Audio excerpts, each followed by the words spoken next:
నా పేరు నెరిళ్ళ కరిష్మా.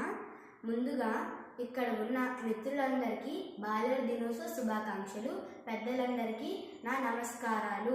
ప్రతి సంవత్సరం నవంబర్ 14వ బాలల దినోత్సవం జరుపుకుంటారు. మన దేశ మొట్టమొదటి ప్రధానిగా జవహర్లాల్ నెహ్రూ పనిచేశారు.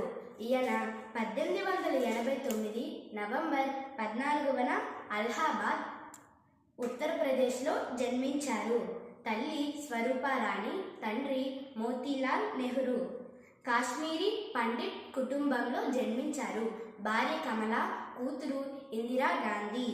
గాంధీజీ గారితో కలిసి స్వాతంత్ర ఉద్యమాలలో పాల్గొన్నారు. భారత జాతీయ కాంగ్రెస్లో ప్రధాన నాయకుడు. 1947 నుండి 1964 వరకు భారతదేశపు ప్రధానమంత్రిగా పనిచేశారు. పంచవర్ష ప్రణాళికలను ప్రారంభించారు. డ్యాములు దేశపు నూతన దేవాలయాలు అని అన్నారు. నెహ్రూ గారికి పిల్లలంటే చాలా ఇష్టం.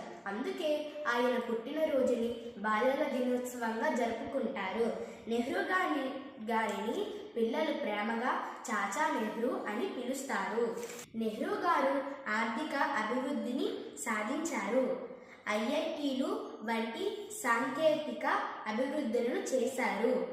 అణుశక్తి, అంతరిక్ష పరిశోధనను దారి వేశారు. నెహ్రూ గారు డ్యాములు ఈ దేశపు దేవాలయాలు అని అన్నారు. భవిష్యత్తు నేటి యువత చేతుల్లో ఉంది అని అన్నారు. మన దేశం యొక్క నిజమైన బలం దాని ప్రజల ఐకమత్యంలో ఉందని అన్నారు. రాజకీయ స్వాతంత్రత తరువాత ఆర్థిక స్వాతంత్రత అవసరం అని అన్నారు. నెహ్రూ గారు మే 27, 1964లో ఢిల్లీలో కన్నుమూశారు. ఆయన మరణం భారతదేశానికి పెద్ద నష్టం. కానీ కలల భారతం, శాంతి, అభివృద్ధి, విజ్ఞానం ఈరోజు ప్రేరణగా ఉంది. నాకు ఈ అవకాశం ఇచ్చిన పెద్దలందరికీ ధన్యవాదాలు.